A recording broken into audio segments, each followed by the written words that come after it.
Vamos começar aqui. Bom, hoje eu estou muito feliz que a Mônica Balestrin Nunes aceitou meu convite para conversar, para falar um pouquinho do olhar dela sobre a arte-terapia, sobre o processo arte-terapêutico, mas principalmente falar um pouco dessa jornada que trouxe ela até aqui, né, Mônica?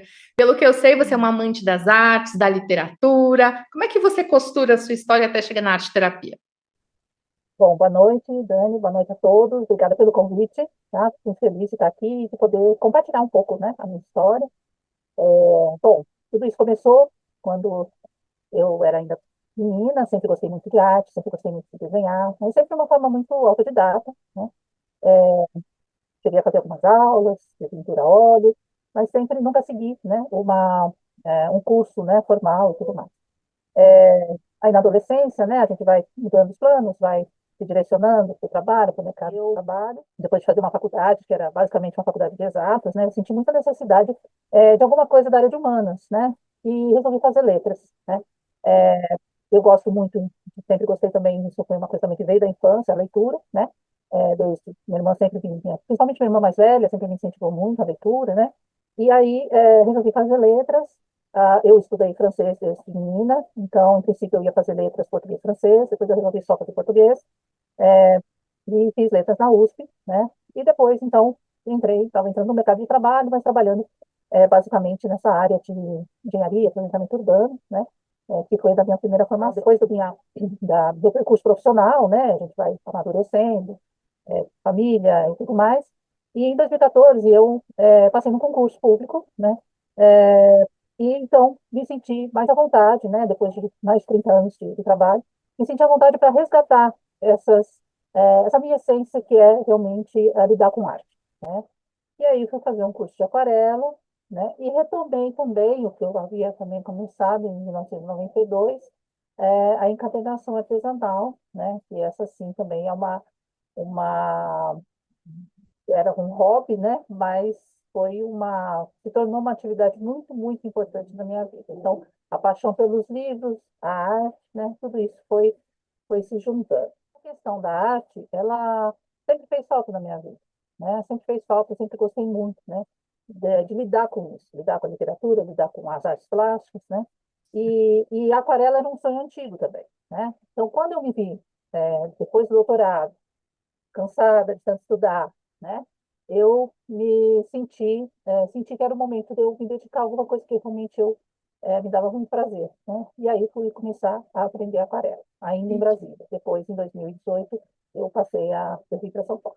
Mas você nasceu em Brasília? Você foi morar em Brasília? Como é que foi essa Não, eu fui para trajetória? Brasília, eu sou de São Paulo, né? Mas eu fui para Brasília por conta do concurso que eu fui aprovada e era obrigatório que fosse trabalhar em Brasília, pelo menos por um tempo, né? Até conseguir remoção.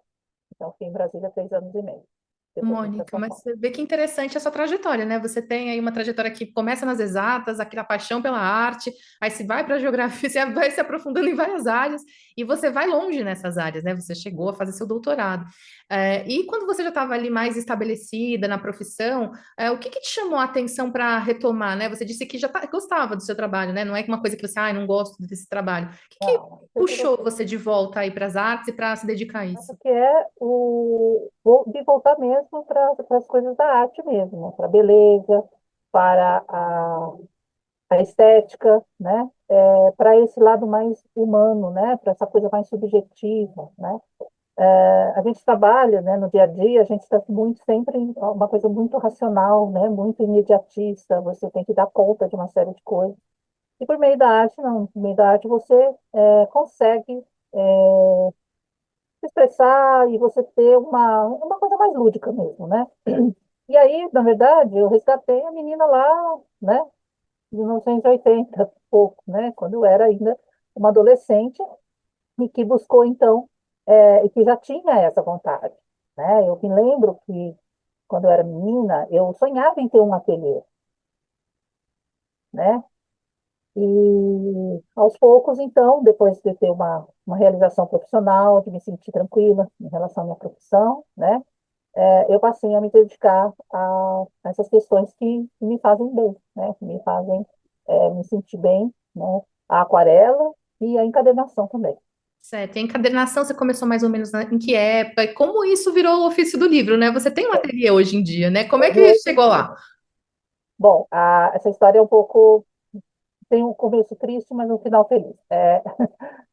Eu, em 1990, eu tinha 25 anos, eu tinha acabado de entrar na empresa municipal de urbanização da prefeitura, como desenhista, e eu trabalhava num setor e que, infelizmente, eu comecei a sofrer assédio moral. E naquela época, a gente não, hoje já é difícil a gente denunciar e tomar alguma atitude em relação a isso, de modo que a pessoa seja responsabilizada. Naquela época, né, há 30 anos atrás, muito mais. Então, eu acabei tendo uma depressão, me afastei, né, consegui que me mudassem de setor, né, e um amigo colega lá do curso de letras, um dia comentou comigo, né, falou, por que você não faz um curso de encadernação, né, você gosta de livro e tal, esses que, você pode juntar fascículo, eu lembro que ele falou isso.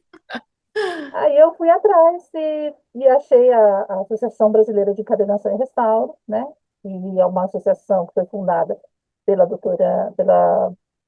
dona Dita Mindlin, esposa do José Mindlin, que é o bibliófilo, né, que deu nome, né, tem a Biblioteca Brasiliana, no Instituto de Estudos Brasileiros, na USP.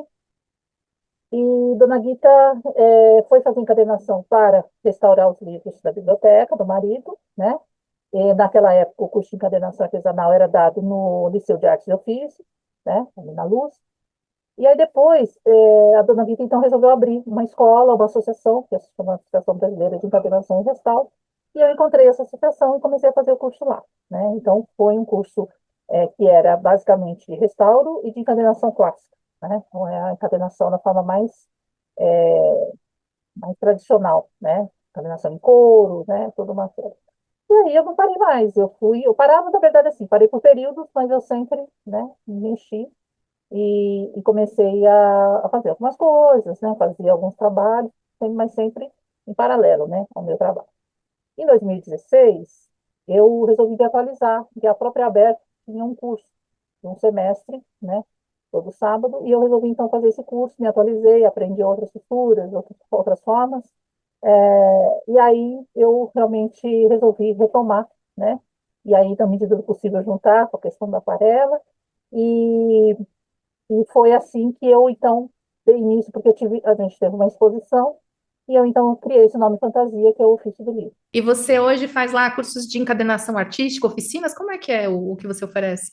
É, tanto workshops, né, workshops são oficinas mesmo, de uma manhã ou uma tarde, né, quanto o curso regular. O curso regular ele é dado à noite, e aí a pessoa faz no tempo dela, e aí ela vai aprendendo as costuras, a gente vai ensinando conforme ela vai evoluindo, né, e trabalhando com as diferentes costuras e tipos de encadernação. Certo. Além disso, também a gente dá aulas de aquarela, né, e faço workshops também em lugares fora, né, do ateliê. Então, ano passado fizemos 2 workshops no Clube Pinheiros, né, e também no Museu do Livro Esquecido, né, que é um museu novo, que foi aberto agora, que abriu em agosto do ano passado, e é um museu dedicado ao livro, né, que é um museu bem bacana. Então, nós fizemos então uma parceria com eles e demos um workshop de encadernação lá também. Lá no museu, né? Isso. Muito bom. Agora, quando você falou que uniu, de certa forma, a questão das aquarelas com a questão da encadernação, quando isso se cruza? Como isso acontece? Eu comecei a perceber, porque assim, quando a gente começa a fazer a encadernação, na verdade a gente faz tanto a recuperação de livros, né, livros já impressos, quanto produz cadernos, né, cadernos artesanais. E para criar a capa desses cadernos, né, é muito comum que as pessoas usem tecido, né, ou estampas já comerciais, coisas que você encontra no mercado. E eu quis dar um diferencial para isso, né? E aí eu busquei produzir as capas sempre com artes minhas, né? Então, ou aquarela, ou desenho digital, mas nenhuma das minhas encadernações, né, desde que a gente abriu o ofício do livro, ela com base em um produto comercial, ela é totalmente autoral, né? Eu acho que isso é um grande diferencial. Uhum. E ter esse trabalho autoral, né? Eu estou puxando isso porque a gente vai caminhando, né, para um lugar que vai chegar no processo mais arte-terapêutico, de investigação pessoal. Ali você estava fazendo um processo mais artesanal e, de repente, mais, né, ali dentro de uma métrica, dentro de uma busca por, né, esse clássico. E aí você vai caminhar para uma direção que em algum momento vai ser a arte-terapia e você vai juntar também esses conhecimentos, essas habilidades que você foi adquirindo ao longo da sua vida, né? Então, me conta como foi, de repente, começar a se perceber ali num trabalho autoral mesmo, num trabalho ali tão estruturado, tão clássico, e como isso também já foi construindo o seu caminho para hoje. Bom, a encadernação eu já vinha fazendo, né? E quando chegou a pandemia, né? Eu fazia alguns workshops de aquarela e tudo mais, mas na pandemia eu resolvi fazer um curso de aquarela online, porque eu senti necessidade de ter um curso mais longo, né? Uma coisa que é assim, que não fosse aquele dia só que você vai lá, tenta copiar o professor e pronto. Que fosse um aprendizado mais aprofundado. E um aquarelista muito importante, né, um espanhol, é, estava para vir para o Brasil, mas a vinda dele foi cancelada por conta da pandemia, e eu ia fazer o workshop dele, e aí ele lançou um curso online, né? E como eu estava em casa, coincidia de ser na Espanha, mais ou menos o horário, e aqui era a hora do almoço, né? Eu estou trabalhando, eu resolvi fazer, e fiz quase 2 anos de aula com ele. E nesse período da pandemia, duas amigas, a gente conversava muito, né, com as pessoas, né, sobre a situação que a gente estava vivendo, e, e havia aquela tensão, aquela preocupação, aquele estresse que todo mundo passou, né? E aí eu sugeri para as minhas amigas: vocês não querem aprender aquarela? Eu vou ensinar vocês. Eu ensino o que eu sei, enfim, né? E assim fizemos, né? Então eu montei aqui minha sala, tinha tudo bem adaptado, né? E passei a ensiná-las aquarela, a fazer aquarela, né? Desde os conceitos mais básicos, e aí a gente ia fazendo por temas e tudo mais. E, e daí eu sentia que aquilo tinha um efeito terapêutico, né? Tanto para elas quanto para mim. E aí uma dessas minhas amigas fazia arte terapia com uma outra pessoa. Ela fez por um tempo arte terapia. E um belo dia eu, no celular, no Facebook, aquelas coisas, apareceu para mim um curso de arte terapia, um anúncio. Eu falei: poxa, por que não fazer, né? Por que não juntar isso, né? Ter uma formação. Aí fui me informar de como era, o que era, né, a terapia exatamente, né, qual era a função dela e tudo mais, e fiquei encantada. Então, eu resolvi me matricular, né, no MAP. Me chamou a atenção também o fato do livro, do trabalho de conclusão de curso, ser um livro produzido pelo próprio aluno, então isso me chamou muita atenção, porque eu falei: bom, essa parte eu sei fazer. É. E Mônica, como foi durante esse processo aí, que é um processo longo, né? Uma formação que não é uma formação nem rápida e nem uma formação assim simples, porque ela mexe com vários processos emocionais, né? Dos próprias pessoas que estão ali em formação. Tem que aprender muitas técnicas e tem que passar por essas técnicas e aprendê-las assim na prática antes de você sair aplicando em outras pessoas, né? Então eu gostaria de saber tanto de você passar por esse processo, como foi para você quanto porque a gente também desenvolve um trabalho aí já na segunda metade do curso de aplicação, né? Desenvolve um trabalho aí longo de estágio também. Então, se você puder contar um pouquinho dessa trajetória, tanto do seu ponto de vista como pessoa, como como profissional em formação. Bom, é maravilhoso, né, principalmente porque você descobre coisas. Eu descobri muitas conexões minhas com a questão da saúde mental, né? Resgatou algumas coisas minhas até da minha família mesmo, né? De coisas que eu já tinha passado. Mudou muito minha visão, né? Em relação ao outro, em relação a essas questões. Sempre foi uma coisa que me sensibilizou muito, né? E, e aí eu fui, então, nesse processo, fui cada vez mais me descobrindo, né? E tendo muita certeza, principalmente isso, eu acho, de que era isso que eu queria fazer, né? E dava para juntar tudo e não era, sabe? E principalmente que dava para porque a gente costuma fazer, às vezes, por exemplo, um caderno, aquarela e tal, é um objeto, né? É um objeto que vai servir para alguém. Ok?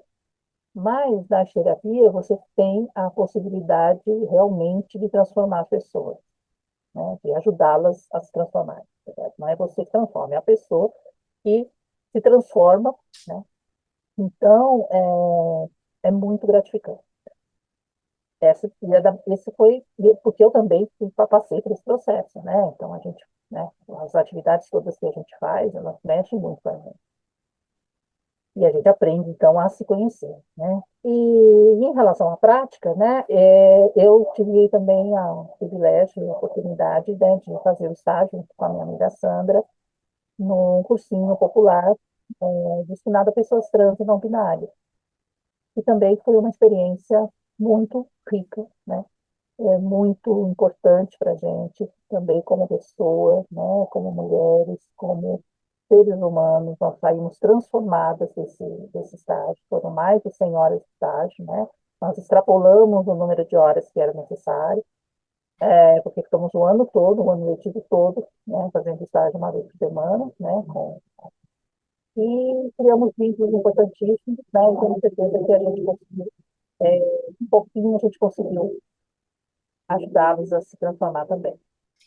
Uma coisa que é interessante dessa experiência, né, quando a gente já conversou sobre isso em alguns momentos, que você trouxe, a Sandra trouxe também, primeiro, né, tá num ambiente em que todas aquelas pessoas estão, ou a maioria delas, com alguma vulnerabilidade social, né?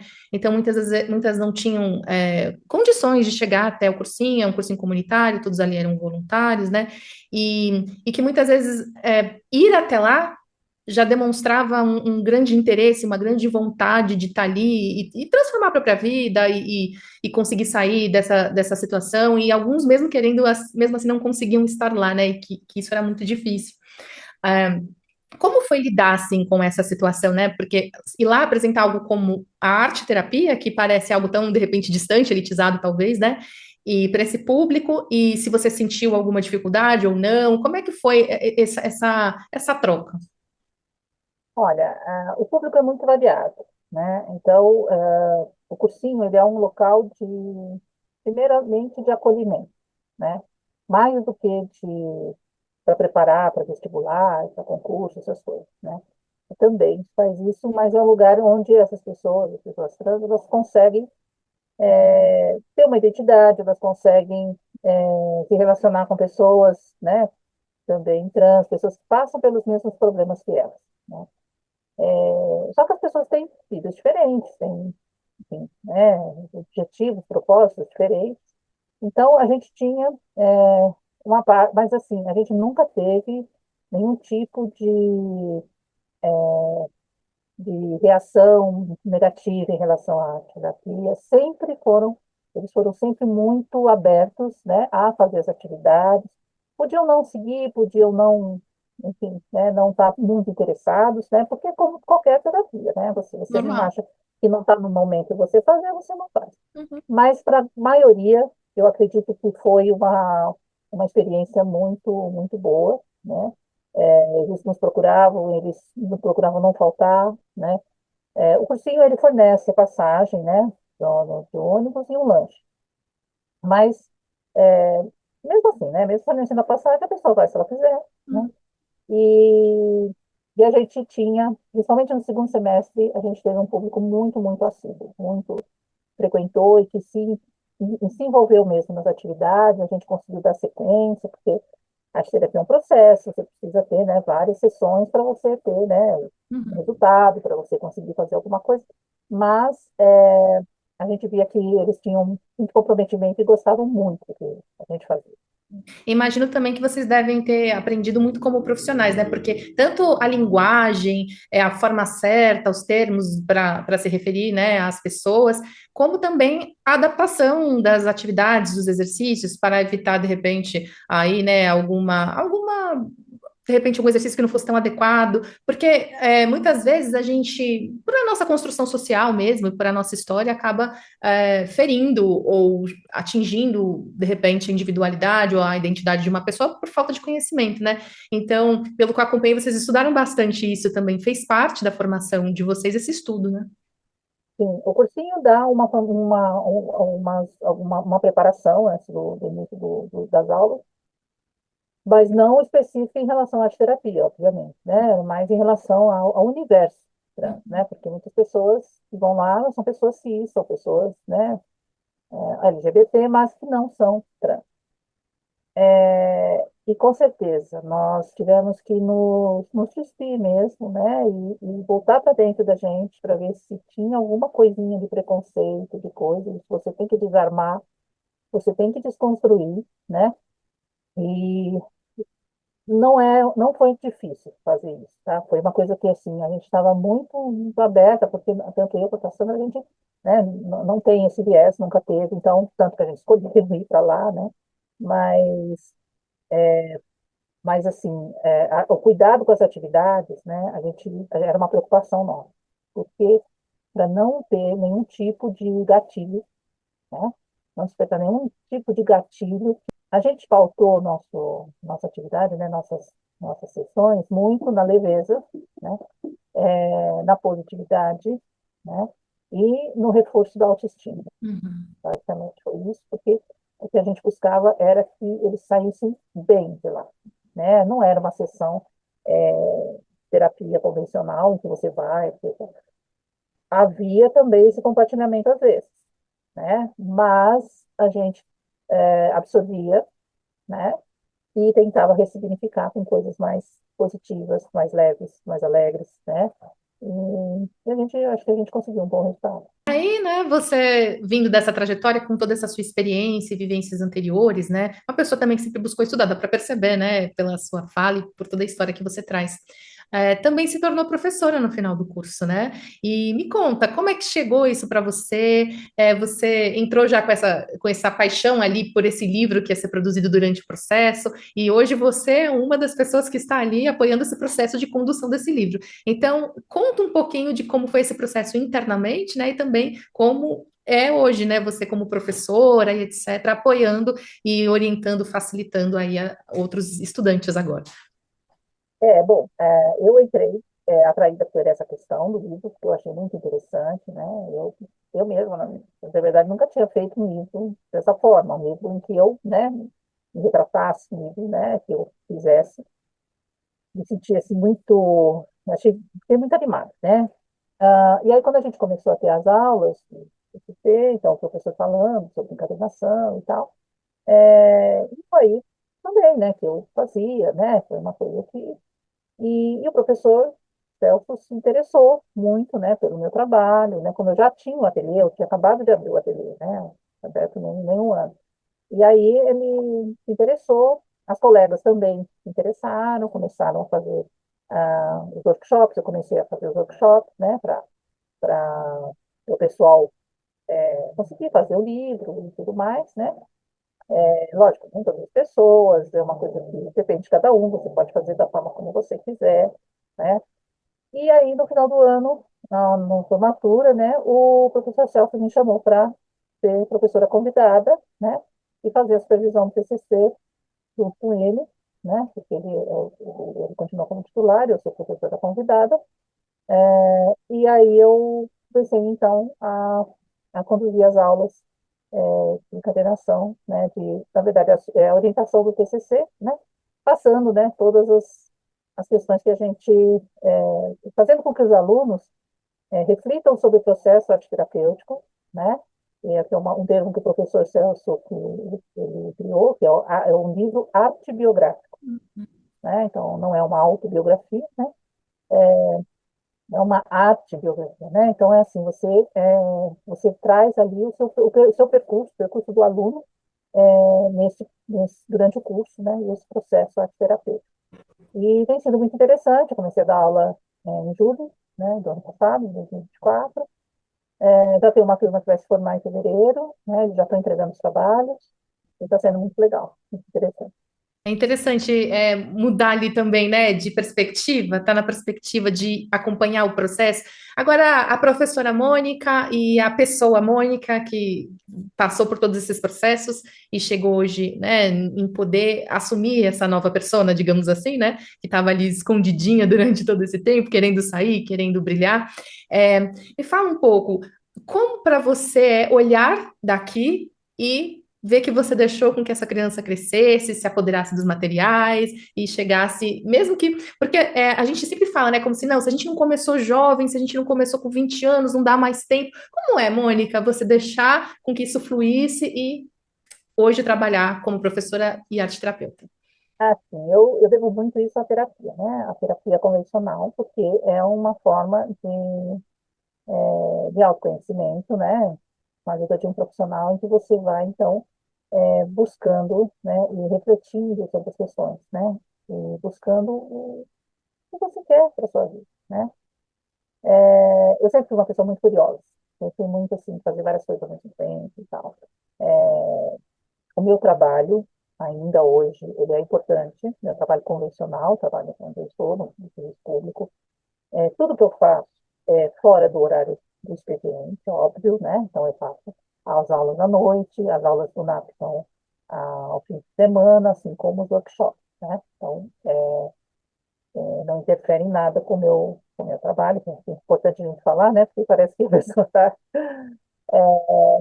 Mas eu vejo que foi, assim, um resgate muito, muito importante. Foi muito importante para mim, né? Foi mesmo a realização do sonho, né? Eu tenho hoje o espaço que eu tenho, né? As coisas que eu tenho, a forma como eu organizo, né? Como eu recebo as pessoas, é tudo muito, muito gratificante, né? Então, eu vejo que foi um percurso que valeu a pena e que cada vez mais, né, Dani, a gente está, as pessoas de uma certa idade, né? A gente sofre, né, um pouco, né, com o etarismo, mas eu vejo que para mim isso não tem um significado. Assim. Para mim é como se eu estivesse começando, né? Eu já estou já com alguma bagagem dessa área, né? Já há uns 2 anos, por conta do ateliê, por conta da formação em arte terapia, mas uma janela, né? Uma porta que se abre, né? Ao contrário de que muita gente pensa, eu vou esperar me aposentar para fazer alguma coisa. Eu resolvi não esperar, né? Embora eu tenha aposentadoria aí na perspectiva, né, há alguns anos, mas eu resolvi fazer antes, porque eu consigo, assim, até lidar com as outras coisas, né, as dificuldades que a gente tem no próprio trabalho, né? Então, a gente precisa ter, e a arte é que salva, né? Eu tenho meu marcador de página lá do ofício do livro, que a gente produziu. Eu gosto muito dessa frase do Ferreira Goulart: a arte existe porque a vida não basta, né? Então, assim, a vida não dá para a gente só viver a vida da forma cotidiana, da forma mais normal, digamos assim. A gente precisa de arte, né? Cada vez mais. Você que tem toda essa bagagem, o que você diria para os profissionais? Porque às vezes a gente olha muito, e que é muito importante, né? Por aí que a gente vai, por esse lado mais intuitivo, por essa questão, né, de você se jogar ali naquele processo de forma muito aberta, mas de você também, de repente, estudar, de repente ampliar o repertório, conhecer novos caminhos. Como é que você enxerga isso, Mônica? Eu acho que para mim é uma coisa natural, Daniel. Assim, eu não paro. Eu não paro. Então, eu costumo ter assim, uma vez uma professora me disse que eu tinha alma de pesquisadora, né? Eu me lembro quando eu fui fazer uma entrevista para o mestrado, né? E, e acho que é isso mesmo, porque assim, você, a partir de um assunto, às vezes, você desdobra, ele vai se desdobrando, desdobrando, desdobrando, e você vai por outros caminhos, né? E tão interessantes quanto, em que você vai se aprofundando em outros assuntos, né? E buscando, porque no fim, né, eu acho que isso é uma prova viva disso, a gente consegue juntar tudo, Uhum. né? Então, você relaciona tudo aquilo que você aprendeu e você acaba tirando daí um produto novo, uma coisa nova, né? Eu acho que eu agora vou fazer a formação de mandala terapia no NAP, né? Que teve já algumas turmas, né? Mas eu me... Então, assim, a gente não pode parar nunca, né? Uhum. E aí, sempre se atualizando e, e procurando também trazer um pouco da sua essência para aquilo que você faz, né? Porque, assim, os arteterapeutas, né? A gente recebe a mesma formação, mas cada um vai ter a prática de uma forma diferente, porque tem a ver com o seu repertório, com a sua história de vida, com as suas experiências, né? Eu ouvi uma frase da minha terapeuta que eu achei muito interessante, né? E eu até anotei, assim, eu só consigo levar alguém aonde eu já fui, né? Então, assim, eu preciso ir para esses lugares, eu preciso me conhecer, eu preciso me conhecer e passar por várias experiências para que eu possa conduzir as pessoas também, né? Sim. Eu não posso lidar com o problema de uma pessoa se eu, lógico, não é mas eu preciso saber, eu não preciso viver tudo que as pessoas vivem, mas assim, eu preciso pelo menos saber, né, como conduzir aquilo, né? E é isso, eu acho que está sendo muito bom. E eu, assim, incentivo, né, que quem estiver me ouvindo, que esteja numa idade, talvez, tá achando, né, ah, não, vou parar, quero descansar, não quero fazer mais nada, tal. Nunca, ou me sentindo já achando que é tarde, nunca é tarde. Bom, quer deixar algum recado, falar mais alguma coisa que você acha importante que de repente não foi conversado? Eu acho que basicamente é isso, né? Eu fiquei muito tocada com mexeu bastante comigo o fato da Fernanda Torres ter ganho, né, o Globo de Ouro, Incrível. e o sucesso todo que ela está fazendo, porque ela tem exatamente a minha idade. E eu sinto que e ela também concorreu com pessoas da idade dela, ou mais velhas, né? Mas, enfim. Então eu sinto que esse e hoje em dia a gente vendo, lógico que não vou generalizar, né? Mas assim, a, esse culto à juventude, isso é uma coisa tão superficial, né? Então, eu acho que a maturidade traz esse autoconhecimento, traz essa tranquilidade, essa serenidade, né? E, e te possibilita produzir muito, né? Então, eu acho que o trabalho, por exemplo, da Fernanda Torres, esse sucesso que ela teve é fruto, né, toda a vida dela, de tudo que ela lutou, tudo que ela fez, tudo que ela se dedicou, tudo que ela trabalhou, estudou, né? E é um exemplo, né, para pessoas, né? Porque, assim, lógico, eu não ganhei nenhum Globo de Ouro, mas, Um do seu né? você ganhou, né? Colocadas Mas as não deu, proporções, entendeu? sim, é Mas lógico. assim, é como se fosse, então você pode se realizar sim, né? A partir de determinada idade, né? Então, acho que isso deveria ficar para as pessoas, Muito bom, Mônica. tá bom? Muito obrigada pela sua Eu participação, agradeço, por aceitar Dani. o convite, pelo seu olhar para a arte terapia, por esses processos todos. E é isso. Bom, gente, obrigada. Obrigada por quem acompanhou. Obrigada, E gente. é isso. Até mais. Tchau, tchau. Tchau, tchau.